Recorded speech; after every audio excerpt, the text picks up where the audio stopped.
Hi all, welcome to Blasters arena. Kerala ബ്ലാസ്റ്റേഴ്സിൻ്റെ home സ്റ്റേഡിയമാണ് Kochi Jawaharlal Nehru stadium.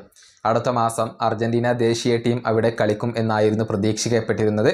പക്ഷേ അർജന്റീന ഫുട്ബോൾ അസോസിയേഷൻ തന്നെ ഇപ്പോൾ ഒഫീഷ്യലായിക്കൊണ്ട് അറിയിച്ചിട്ടുണ്ട് ഇനി അവിടെ കളിക്കില്ല എന്നുള്ളത്.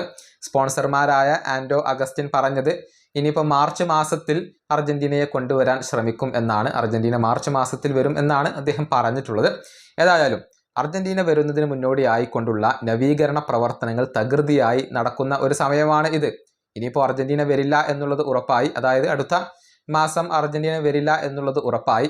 അതുകൊണ്ട് തന്നെ ഇനി നവീകരണ പ്രവർത്തനങ്ങൾ തുടരുമോ, അതല്ലെങ്കിൽ എന്താകും അതിൻ്റെ ഭാവി എന്നുള്ളത് ആരാധകർക്ക് അറിയേണ്ട കാര്യമാണ്.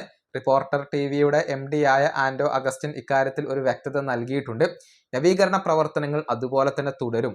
വലിയ ഒരു തുക ഇനി കലൂർ സ്റ്റേഡിയത്തിൽ ചിലവഴിക്കും. എന്നിട്ട് ഫിഫയുടെ നിലവാരത്തിലേക്ക് ആ സ്റ്റേഡിയത്തെ മാറ്റും എന്നാണ് ഇപ്പോൾ ആൻഡോ അഗസ്റ്റിൻ പറഞ്ഞിട്ടുള്ളത്.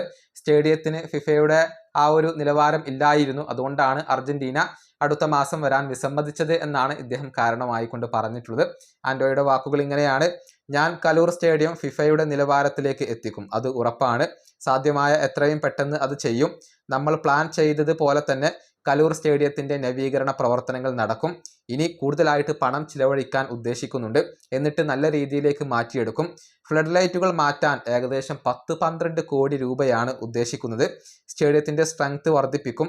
ഫിഫ സ്റ്റേഡിയത്തിൻ്റെ നിലവാരത്തിലേക്ക് എത്തിക്കാൻ ആവശ്യമായ എല്ലാതും ഞങ്ങൾ ചെയ്തിരിക്കും. ഇതാണ് സ്പോൺസറായ ആൻഡോ അഗസ്റ്റിൻ നൽകിയിട്ടുള്ള ഉറപ്പ്. അതായത് കൊച്ചി സ്റ്റേഡിയം അത് അന്താരാഷ്ട്ര നിലവാരത്തിലേക്ക് മാറും എന്നുള്ള ഒരു ഉറപ്പ് അദ്ദേഹം നൽകിയിട്ടുണ്ട്. നിലവിൽ നടന്നുകൊണ്ടിരിക്കുന്ന നവീകരണ പ്രവർത്തനങ്ങൾ അതിനേക്കാൾ മികച്ച രൂപത്തിൽ നടത്തും, കൂടുതൽ പണം ഇനിയും ചിലവഴിക്കും എന്നാണ് അദ്ദേഹം ഉറപ്പ് നൽകിയിട്ടുള്ളത്. ഈ വീഡിയോ അവസാനിപ്പിക്കുന്നു. അടുത്തൊരു വീണ്ടും കാണാം.